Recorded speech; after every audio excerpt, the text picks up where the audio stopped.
ஆசீர்வதிக்கும் தேவன் நம்மை ஆசீர்வதிப்பாரே. துதி ஸ்தோத்திரம் இயேசுநாதா, துதி உமக்கே என்றுமே. இன்று ஒரு வசனம். இஸ்ரவேலை ஆசீர்வதிப்பதே கர்த்தருக்கு பிரியம். என்னாகமம் 24:1. அன்புக்குரியவர்களே, ஆபிரகாமின் ஆசீர்வாதத்தின் வழியாகவும் கர்த்தராகிய இயேசு கிறிஸ்துவின் புதிய உடன்படிக்கையின் இரத்தத்தினாலும் நாம் இஸ்ரவேலர். நாம் மறக்கப்படுவது இல்லை. ஆம், பூமியில் உள்ள சகல ஜாதிகளும் ஆபிரகாமுக்குள் ஆசீர்வதிக்கப்படும் என்று வாக்களித்தார். ஆபிரகாம் கர்த்தரை விசுவாசித்தான். எல்லா விசுவாச மார்க்கத்தாரும் ஆபிரகாமின் பிள்ளைகள். ஆபிரகாமின் ஆசீர்வாதங்கள் கர்த்தராகிய இயேசு கிறிஸ்துவின் புதிய உடன்படிக்கை இரத்தத்தினால் புறஜாதியாருக்கும் வந்தது. இதனை விசுவாசத்தால் நாம் பெற்றுக் கொள்ளுகிறோம். ஒரு காலத்தில் நாம் இஸ்ரவேலரின் காணியாட்சிக்கு புறம்பானவர்களாக இருந்தோம். ஆனால் இயேசு கிறிஸ்துவின் இரத்தத்தால் சமீபமானோம்.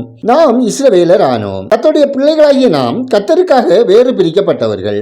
அவர் நம்முடைய தேவன். நாம் கர்த்தர் விரும்பும் அளவிற்கு அவரை நேசிக்காமலும் ஆராதிக்காமலும் இருந்த போதும், கர்த்தரிடமிருந்து விலகிச் செல்லும் மனப்பான்மை உடையவர்களாய் இருந்த போதும் கர்த்தர் நம்மை ஆசீர்வதிக்கிறார். தேவ பிள்ளையே, உன்னை சுற்றி நடக்கிற காரியங்களை குறித்து உன் மனதில் ஒரு சந்தேக வலை பின்னி இருந்தாலும் கர்த்தர் உனக்கு ஒரு அற்புதத்தை செய்ய வல்லவர் என்பதை அறிந்து கொள்.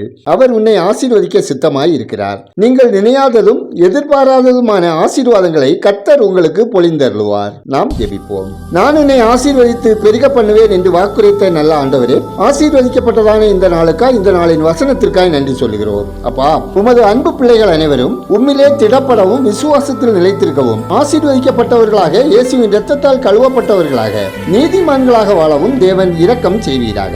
தேவனே, ஒவ்வொருவரும் முழு இருதயத்தோடும் முழு ஆத்மாவோடும் முழு பலத்தோடும் உம்மில் அன்பு கூர்ந்து வாழ தேவ கிருபை வேண்டுமாய் ஜெபிக்கிறோம். உலக இச்சைகள், கண்ணின் காட்சிகளுக்கு, ஒளிப்பிட பாவங்களுக்கும் தங்களை விலக்கி காத்துக்கொள்ள உணர்வுள்ள இதயத்தை தேவரீர் ஒவ்வொருவருக்கும் தர வேண்டுமாய் ஜெபிக்கிறோம். ஒவ்வொருவரும் அனுதின வாழ்வில் ஆசீர்வதிக்கப்பட்டவர்களாய் மற்றவர்களுக்கு ஆசீர்வாதமாய் வாழவும் உங்க இரக்கம் வேண்டுமாய் ஜெபிக்கிறோம். ஆண்டவரே, வியாதியோடு சரீர பலவீனத்தோடு ஒதுக்கப்பட்ட நிலையில் கவனிப்பாரற்று வாழுகிற மக்களின் தேவைகள் சந்திக்கப்படவும், பலவீனங்கள் மாறவும், ஆரோக்கியம் சுகத்தோடு மன நிறைவோடு வாழவும் உங்க அனுகிரகம் வேண்டுமாய் ஜெபிக்கிறோம். கர்த்தாவே, பண்டிகை கொண்டாடுகிற நாங்கள் எளியவர்களுக்கு, தேவையில் இருப்பவர்களுக்கு, ஒதுக்கப்பட்டவர்களுக்கு நன்மைகள் செய்து தேவ அன்பை வெளிப்படுத்த வழி நடத்துங்க.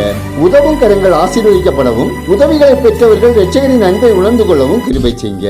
எங்கள் தேசம் இயற்கை சீற்றங்களுக்கு விலக்கி காக்கப்படவும், மழையினால், குளிரினால், புயல் சீற்றத்தினால் பாதிக்கப்பட்ட மக்களுக்கு ஆறுதல், பாதுகாப்பு, தேவ கிருபை வேண்டுமாயும் ஜெபிக்கிறோம். ஊழியர் நலன் காக்கப்படவும், ஊழியர் தேவைகள் சந்திக்கப்படவும் ஜெபிக்கிறோம்.